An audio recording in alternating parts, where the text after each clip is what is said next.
കല്ലുപ്പാറ പഞ്ചായത്തിലെ കറുത്തവടശ്ശേരിക്കടവ് പാലത്തിന്റെ പ്രവേശന കവാടത്തിന്റെ ഇരുവശവും കാടുകയറി മൂടി.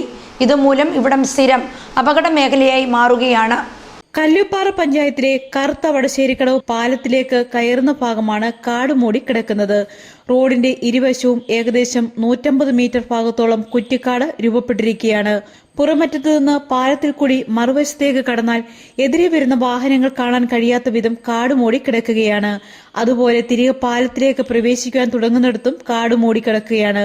ഈ ഭാഗത്ത് ഇഴജന്തുക്കളുടെ ശല്യമേറെയാണെന്നും പറയപ്പെടുന്നു. റോഡിന് ഇരുവശവും കാടുമൂടി കിടക്കുന്ന കാരണത്താൽ ഇതുവഴി സഞ്ചരിക്കുന്നവർ വൻ അപകടത്തിൽപ്പെടുവാനുള്ള സാധ്യതയും വലുതാണ്.